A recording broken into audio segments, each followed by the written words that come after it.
श्री शिवाय नमस्तुभ्यम। आप सभी पर भोलेनाथ की कृपा सदा बनी रहे।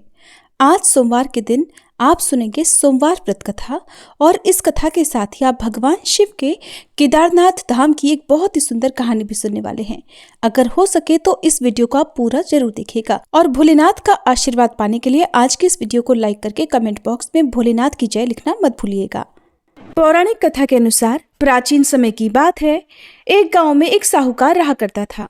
साहूकार धनी था, उसके पास अथाह धन दौलत थी, लेकिन उसकी कोई संतान नहीं थी। साहूकार भगवान शिव को प्रसन्न करने के लिए सोमवार को व्रत रखा करता था और व्रत के दौरान वह विधि पूर्वक भगवान शिव और देवी पार्वती की पूजा और शाम को प्रदोष काल के समय शिवलिंग पर दीपक भी जलाता था। साहूकार की भक्ति और पूजा अर्चना को देखकर एक दिन माता पार्वती ने भगवान शिव से कहा कि हे प्रभु, ये साहूकार तो आपका परम भक्त है, हर सोमवार को विधि विधान से आपकी पूजा करता है। मुझे लगता है कि आपको उसकी मनोकामना अवश्य ही पूर्ण करनी चाहिए। तब भगवान शिव ने देवी पार्वती की बात सुनकर कहा कि हे गौरी, ये संसार एक कर्म क्षेत्र है। जैसे एक किसान अपने खेत में बीज बोता है तो कुछ समय बाद उसे पेड़ मिलता है, ठीक उसी तरह इस संसार में आदमी जैसा भी कर्म करता है तो उसे उसका फल भी वैसा ही मिलता है। लेकिन माता पार्वती ने भोले भंडारी से दोबारा आग्रह किया और कहा, हे नाथ, फिर भी आप इसकी मनोकामना को पूर्ण कर दीजिए, क्योंकि ये आपका परम भक्त है। और अगर आप ही अपने भक्तों की इच्छा को पूर्ण नहीं करेंगे तो फिर भला भक्त आपकी पूजा आराधना क्यों करेंगे। माता पार्वती के इतना आग्रह करने पर भगवान शिव ने कहा, देवी, ये धनवान साहूकार है और इसका कोई भी पुत्र नहीं है, इसीलिए ये सदैव चिंतित रहता है। हालांकि इसके भाग्य में किसी संतान का योग नहीं है, परंतु आपके आग्रह करने पर मैं इसे पुत्र प्राप्ति का वरदान देता हूँ। लेकिन इसका पुत्र केवल 12 साल तक ही जीवित रहेगा, मैं इससे ज्यादा कुछ नहीं कर सकता हूँ। फिर एक रात भगवान शिव ने साहूकार को स्वप्न में दर्शन दिए और कहा कि उसे जल्द ही पुत्र की प्राप्ति होगी, लेकिन उसका पुत्र दीर्घायु नहीं बल्कि केवल 12 वर्ष तक ही जीवित रह पाएगा। ये बात सुनकर साहूकार न तो प्रसन्न हुआ और न ही ज्यादा दुखी हुआ। स्वप्न में सब कुछ जानने के बाद भी साहूकार ने पूजा अर्चना जारी रखी और कुछ दिनों बाद साहूकार की पत्नी गर्भवती हो गई और उसने एक सुंदर बालक को जन्म दिया।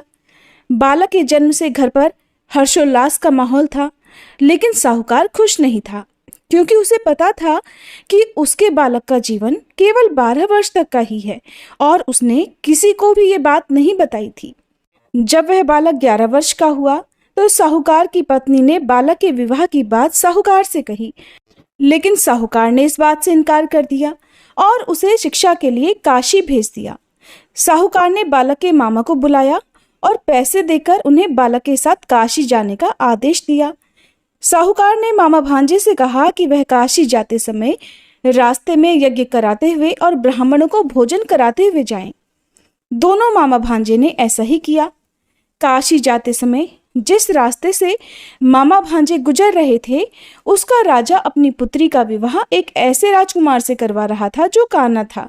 उधर दूल्हे का पिता इस बात से चिंतित था कि अगर दुल्हन पक्ष को पता चल गया तो राजकुमारी विवाह के लिए मना कर देगी। इसलिए उसने जब साहूकार के पुत्र को देखा तो उसने सोचा कि मैं अपने बालक के स्थान पर तोरण के समय इस बालक को बिठा दूंगा और दुल्हन के पक्ष वालों को पता भी नहीं चलेगा। दूल्हे के पिता ने साहूकार के पुत्र को इस बात के लिए तैयार किया और वह बालक तैयार हो गया। इस तरह उस बालक ने दूल्हे के कपड़े पहन लिए और घोड़ी पर चढ़कर तोरण की रस्म को पूरा किया।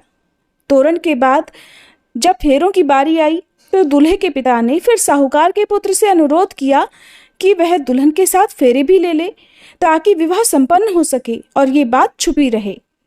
मामा राजी हो गए और विवाह समारोह भी संपन्न हो गया। विवाह संपन्न होने के बाद मामा भांजा काशी के लिए प्रस्थान कर गए, परंतु साहूकार के पुत्र ने दुल्हन के कपड़ों पर लिख दिया कि तुम्हारा विवाह तो मुझसे हुआ है, लेकिन तुम जिसके साथ विदा किए जाओगी वह एक आंख वाला आदमी है और मैं काशी शिक्षा ग्रहण करने जा रहा हूँ। जब राजकुमारी ने ये बात पढ़ी तो उसने राजकुमार के साथ जाने से इनकार कर दिया और अपने पिता से कहा कि ये मेरा पति नहीं है, मेरे पति शिक्षा ग्रहण करने काशी गए हुए हैं। जब सब जगह ये बात फैल गई तो मजबूरी में दूल्हे के पिता ने सारी बात सच सच बता दी और दुल्हन के पिता ने फिर बेटी को भेजने से इनकार कर दिया। इधर मामा भांजे दोनों काशी पहुंच गए और बालक शिक्षा ग्रहण करने लगा। तब मामा ने यज्ञ करना शुरू कर दिया। जब साहूकार का पुत्र 12 वर्ष का हुआ तब एक दिन उसने अपने मामा से कहा कि उसकी तबीयत ठीक नहीं है और वह सोने के लिए अंदर जा रहा है। साहूकार का पुत्र अंदर सोने के लिए कमरे में गया तो उसकी मृत्यु हो गई। थोड़ी देर के बाद जब मामा अंदर पहुंचे तो उन्होंने बालक को मृत अवस्था में देखा और बहुत दुखी हुए, परंतु वह रो नहीं सकते थे वरना उनका यज्ञ अधूरा रह जाता। इसलिए मामा वापस आकर यज्ञ करने लगे और यज्ञ पूरा करने के बाद और ब्राह्मणों को भोजन कराने के बाद मामा अपने मृत भांजे को देखकर विलाप करने लगे। ठीक उसी समय उसी मार्ग से भगवान शिव और देवी पार्वती जी जा रहे थे। माता पार्वती ने किसी के रोने की करुण आवाज सुनी तो भगवान शिव से कहने लगी कि हे प्रभु, कोई मनुष्य रो रहा है, चलिए उसके दुख को दूर करते हैं। तब भगवान शिव और देवी पार्वती मामा के पास गए और उन्होंने जब मृत बालक को देखा तो हैरान रह गए, क्योंकि वह भगवान शिव के आशीर्वाद से जन्मा साहूकार का पुत्र था। माता पार्वती ने कहा, हे नाथ, ये तो साहूकार का पुत्र है जिसे आपने केवल 12 वर्ष तक ही जीवन जीने का वरदान दिया था, इसलिए आज 12 वर्ष की आयु पूरी होने पर वह मृत्युलोक को चला गया। देवी पार्वती ने मृत बालक को देखा तो उन्हें दया आ गई और भगवान शिव से हाथ जोड़कर कहने लगी, हे प्रभु, आप बस एक बार इस बालक को जीवन दान दे दीजिए, वरना इसके माता पिता जीते जी मर जाएंगे। माता पार्वती के कई बार आग्रह करने पर भगवान शिव ने उनकी बात मान ली और उस बालक को जीवन दान दे दिया। साहूकार का पुत्र जीवित हो गया और मामा भांजे अपने घर की ओर प्रस्थान कर गए। रास्ते में साहूकार का पुत्र उसी शहर से गुजरा जहां उसका विवाह हुआ था। दुल्हन के पिता ने बालक को पहचान लिया और मामा भांजे को लेकर महल में आ गए। फिर दुल्हन के पिता ने एक समारोह किया और अपनी पुत्री को धूमधाम से साहूकार के पुत्र के साथ भेज दिया। उधर जब साहूकार का बालक अपनी पत्नी के साथ घर पहुंचा तो उसके माता पिता अंदर कमरे में बंद होकर बैठे हुए थे। वो सोच रहे थे कि अगर उनका पुत्र सही सलामत वापस नहीं लौटा तो वो भूख प्यास से अपनी जान दे देंगे। तभी बालक के मामा ने कमरे के बाहर आकर उन्हें बताया कि उनका पुत्र जीवित और विवाह करके वापस आ गया है। साहूकार ने बालक को जीवित देखा तो खुशी से उसका स्वागत किया और साहूकार का परिवार इस प्रकार खुशी खुशी जीवन बिताने लगा। ये सब भगवान शिव की कृपा और सोमवार व्रत का ही प्रभाव था कि साहूकार का पुत्र अल्पायु होने के बाद भी दीर्घायु को प्राप्त हुआ।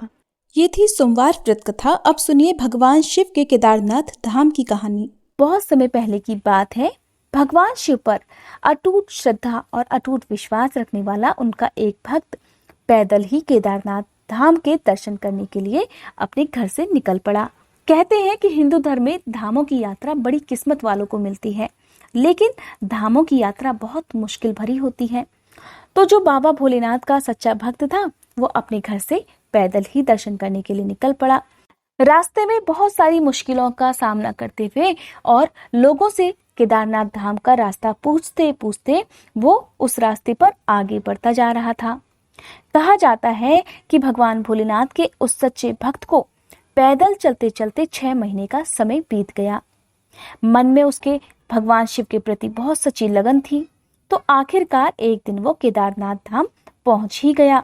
महीनों तक पैदल चलने की वजह से उस शिव भक्त के पैरों में छाले तक पड़ गए थे। कभी कभी तो उसे भूखे रहकर ही पैदल यात्रा करनी पड़ती थी। आखिरकार वो किसी तरह केदारनाथ धाम पहुंच गया। केदारनाथ धाम पहुंचते ही उसकी खुशी का ठिकाना नहीं था। वो मन ही मन अपने जीवन को धन्य मान रहा था। लेकिन भाग्य की विडंबना देखिए, जैसे ही वो मंदिर में पहुंचा तो केदारनाथ धाम के कपाट बंद होने वाले थे, जो कि 6 महीने के बाद ही खुलते हैं। एक तो भूख प्यास से उसका बुरा हाल था, ऊपर से केदारनाथ धाम में पड़ने वाली ठंड ने उसके शरीर की सारी शक्ति को निचोड़ कर रख दिया था। उसके पाँव में चलने तक की ताकत भी नहीं बची थी। ऐसे में जब उसे पता चला कि केदारनाथ धाम के कपाट तो बंद होने वाले हैं, तो उसकी खुशी निराशा में बदलने लगी। किसी तरह उसने देखा कि मंदिर के कपाट बंद होने वाले हैं, तो कपाट बंद करते समय पंडित जी को देखकर वो तुरंत उनके पास पहुंचा और उसने उनसे प्रार्थना की। कहा, पंडित जी, मैं बहुत मुश्किल से कई महीनों की पैदल यात्रा करके दर्शन करने के लिए यहाँ पहुंचा हूँ। और वो उनसे निवेदन करने लगा कि एक बार भगवान भोलेनाथ के दर्शन करा दीजिए।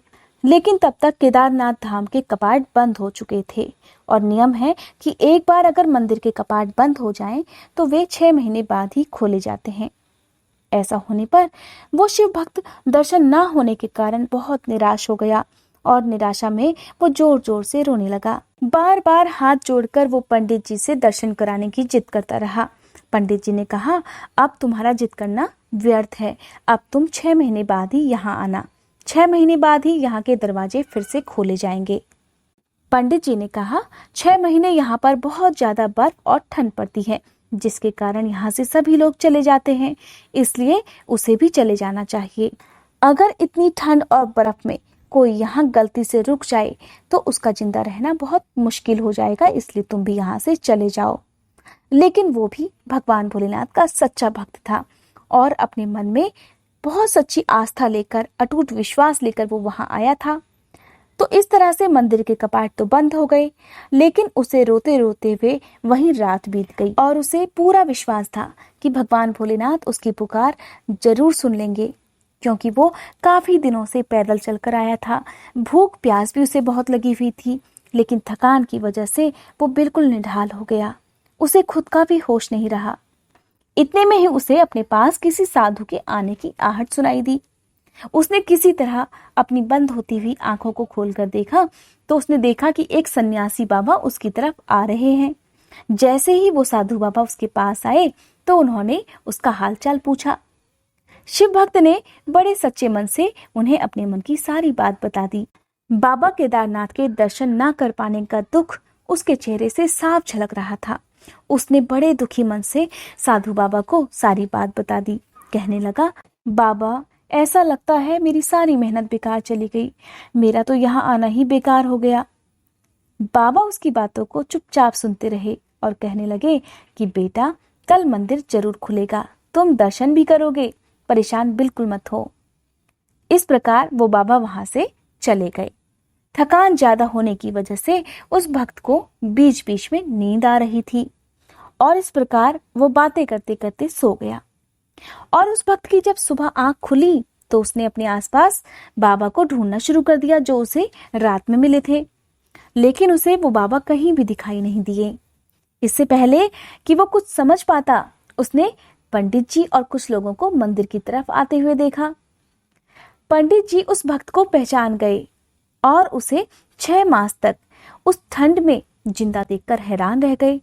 उसके बाद उस शिव भक्त ने पंडित जी को सारी बात कह सुनाई। कहने लगा, पुरोहित महाराज, मुझे कल ही तो यहाँ पर एक साधु बाबा दिखाई दिए थे। उन्होंने ही मुझे कहा था कि कल को मंदिर के कपाट खुलने वाले हैं और आज आप सचमुच मंदिर के कपाट खोलने के लिए भी आ गए। लेकिन जब पुरोहित महाराज ने उस भक्त की बात सुनी तो उन्हें यकीन ही नहीं हुआ। उन्होंने उस भक्त को बताया कि 6 महीने का समय बीत चुका है और 6 महीने के बाद तो केदारनाथ धाम के कपाट भी खुलने वाले होते हैं। भक्त को जब ये बात पता चली तो उसे बिल्कुल भी यकीन नहीं आया। जिसने भी इस बात को सुना वो हैरान रह गया। पंडित जी हैरान रह गए कि आखिरकार 6 महीने तक वो जिंदा कैसे रहा। तब पंडित जी समझ गए कि वो साधु बाबा और कोई नहीं बल्कि स्वयं भोलेनाथ थे। तब उन्होंने उस भक्त से कहा कि तुम्हें तो भगवान भोलेनाथ ने साक्षात दर्शन दिए थे और उन्होंने ही अपनी योग माया से तुम्हारे 6 महीनों को केवल एक रात में बदल दिया था। भगवान शिव ने ही कालखंड को छोटा कर दिया था। उन्होंने कहा, ऐसा सब कुछ तुम्हारी सच्ची श्रद्धा, तुम्हारी सच्ची भक्ति और उनके ऊपर अटूट विश्वास की वजह से हुआ। और इसके बाद वो भक्त भी भोलेनाथ के इस चमत्कार को समझ गया। केदारनाथ धाम में 6 महीने तक बिना कुछ खाए पिए और इतनी कड़ाके की ठंड में जिंदा रहना मुश्किल ही नहीं, बिल्कुल असंभव था, जो कि बाबा केदारनाथ ने अपनी कृपा से संभव कर दिया था। और इस प्रकार वो भक्त अपने जीवन को धन्य मानता हुआ वहां से केदारनाथ धाम के दर्शन करने के बाद ही सकुशल अपने घर पहुंच गया। इसलिए अगर अपने जीवन में किसी बात के लिए आप दृढ़ संकल्प कर लो और भगवान के ऊपर उस बात के प्रति पूरा विश्वास हो, तो आपका वह संकल्प अवश्य पूरा होगा। आपको भगवान अवश्य मिलेंगे। ये थी आज की कहानी। उम्मीद है वीडियो आपको पसंद आई होगी।